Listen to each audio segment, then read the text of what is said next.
Good Sunday afternoon. It is time for the Iman Report. It is Sunday, August 9th, 2020. College football fast approaching. Not so fast. The Mid-Atlantic Conference made the announcement that they are going to cancel their fall sports season, including college football. So they are the first FBS conference to cancel college football for the fall. Probably won't be the last. I say probably as early as next week, there are some athletic directors in some of the Power 5 conferences discussing either delaying or canceling the season or moving college football to the spring. There's going to be a lot of logistics that are going to have to be worked out. The Mountain West Conference, so the conference we're previewing today, they've made an announcement that fall sports will not at least start until September 26th. Whether or not that happens is another question. Three of the universities that play in the Mountain West Conference are in the state of California. Those three colleges are in counties where they are on the California watch list for COVID due to elevated spikes, hospitalizations, and whatnot. Those schools would have to get off the watch list in order for any type of athletics to start. I doubt that's going to happen. San Diego State, maybe. San Diego State's COVID rates are stabilizing in San Diego County. Santa Clara County, I doubt Dr. Sarah Cody is going to be entertaining the idea of San Jose State playing football this fall. I think it's going to be a challenge just to have the 49ers play at Levi's this year. This is going to be very interesting. That could happen, but I don't know. And then you've got Fresno State. Where I live here in Fresno, Fresno County is in a very bad shape, and the whole Central Valley is in a whole bad shape, as in terms of COVID-19, with having some of the worst rates right now in the state of California. I don't see college football happening at Fresno State, not even with fans. I think we're going to have, and I think this is something this will be talked about next week too, since next week I will be previewing the Pac-12. I really think we're going to get an announcement from the UC and the CSU board of chancellors, or the chancellors and the board of trustees of those universities. I think they're going to have a conference call coming maybe within days or weeks from now, making an announcement that college fall sports in the state of California for colleges will not be happening. I just don't see any way to it. Spring might be another story. Spring, you will have vaccines. You'll possibly have some vaccines available to vaccinate the players. So that could be a lot more conducive. But I doubt we will see fans rushing back in the stands just yet. Colorado State, another college that is having issues with COVID, and right now Steve Adazio is not exactly being transparent with what's going on at Colorado State. So that kind of jeopardizes things in the Mountain West. But let's get into previewing the Mountain West as of right now. If the season were to start September 26th, but I highly doubt it. I do think we will see college football canceled very, very soon.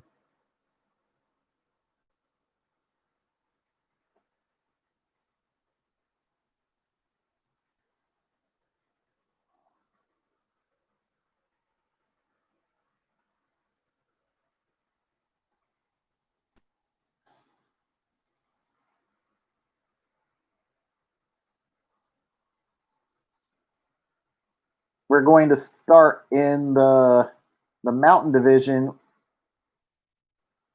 Who I think is going to be number 6, New Mexico. New Mexico getting rid of a scandal-ridden coach in Bob Davie.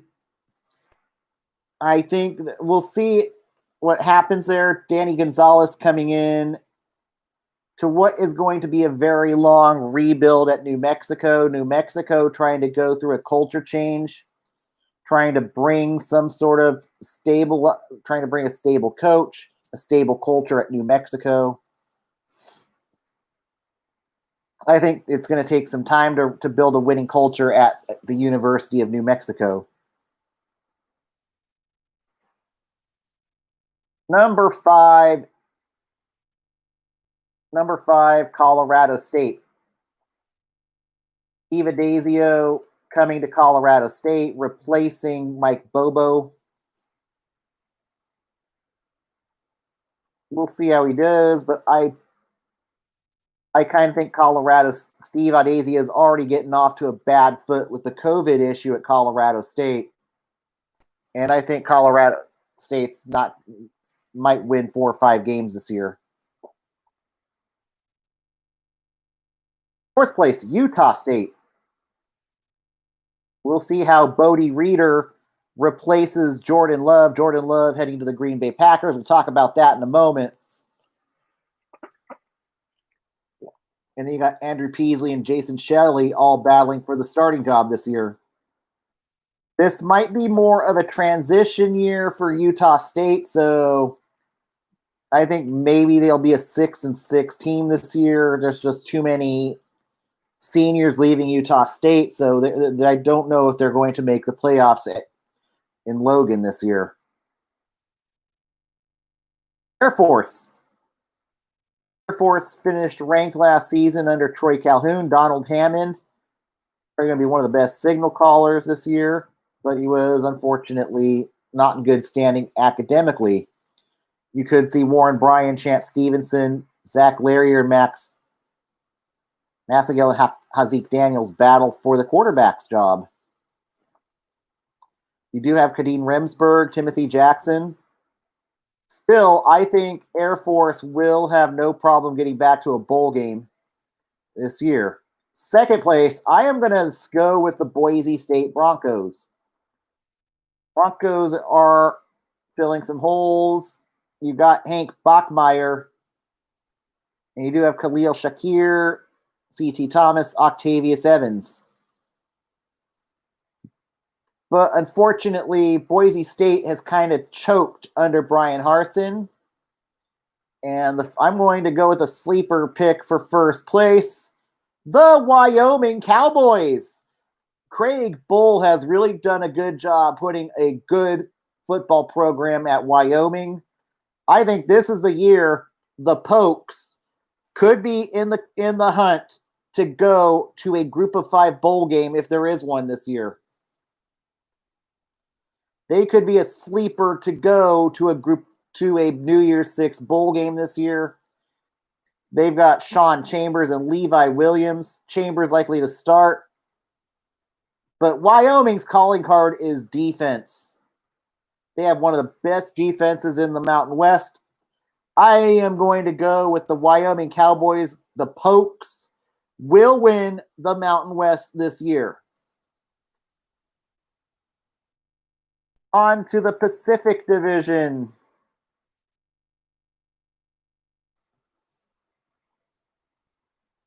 It will be another change of culture at UNLV. I think they're going to be in last place as they will start playing football this year at Allegiant Stadium, likely without fans this year.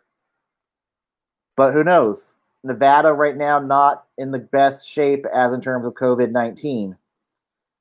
Marcus Arroyo will take over as head coach. But now, unfortunately, I think he might be a bit under the gun at UNLV. Now that Vegas is becoming a sports city with NFL and NHL, maybe in the future NBA and MLB looking at Las Vegas, I think UNLV is going to do whatever it takes now to try to get to the Group of 5. Not the Power 5 school conferences at some point. They just need to. So I expect them to double down on recruiting and stuff and try to make UNLV what it used to be. But I think this year is going to be a rebuild year, and we'll see if Arroyo's the guy that can change the culture at UNLV.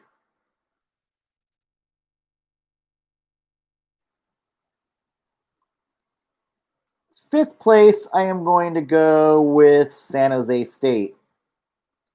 Brett Brennan just missed the bowl game last year at 5-7. I think if all things work out for San Jose State this year, I think they could get back to a bowl game this year.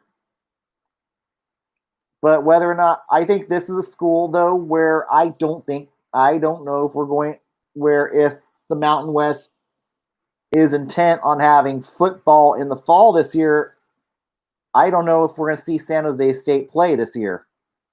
Dr. Sarah Cody being very cautious in Santa Clara County. So that's another question. But if they do end up playing football this year, whether it be the spring or fall, the fall or spring, if they can find the right quarter, we'll see if Nick Starkel to replace Josh Love at San Jose State. But if all things run right, I do think San Jose State could be in the running for a bowl game this year. We shall see. Fourth place, the Fresno State Bulldogs. Unfortunately, due to health issues, Jeff Tedford had to leave Fresno State. Fresno State did not have a good year. Jorge Reina was not game to be the starter at last year. Jake Hayner coming in from Washington to replace Jorge Reina, who moved on. But they do have Ronnie Rivers, and that's good news. If they can get better quarterback play out of Hayner and the defense can stay off the field, the good thing is they are not losing as many seniors this year. So I do think Fresno State will get back to around 6-6, 7-5 this year.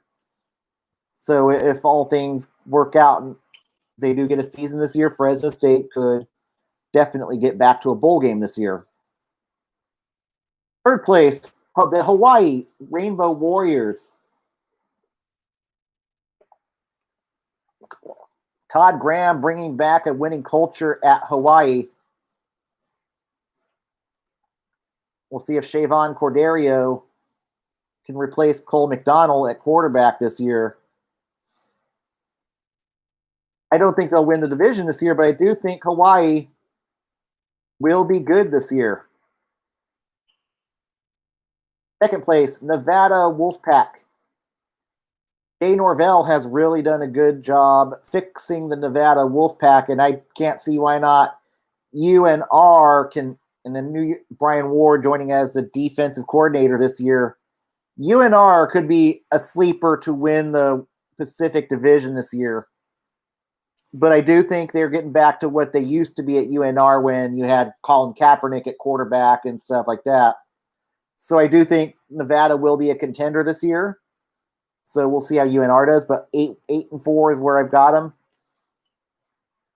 And your first place, Brady Hoke and the San Diego State Aztecs.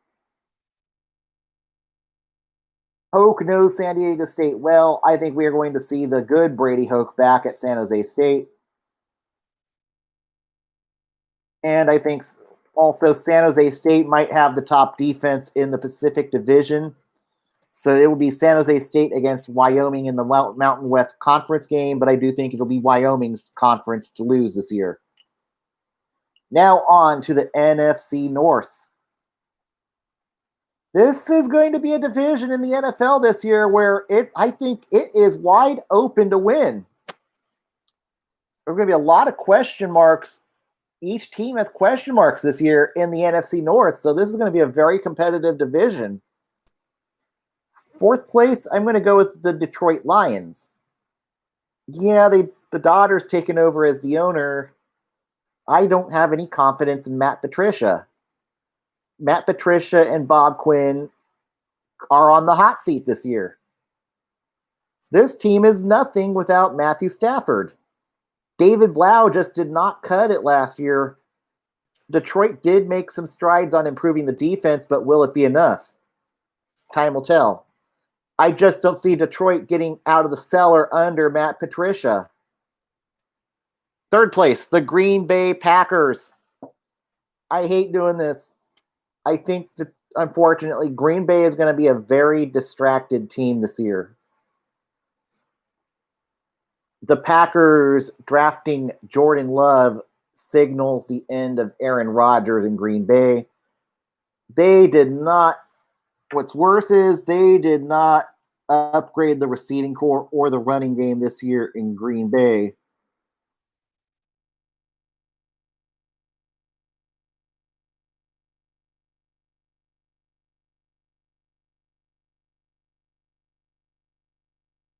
Devontae Adams is going to be double teamed, triple teamed by a lot of defenders this year.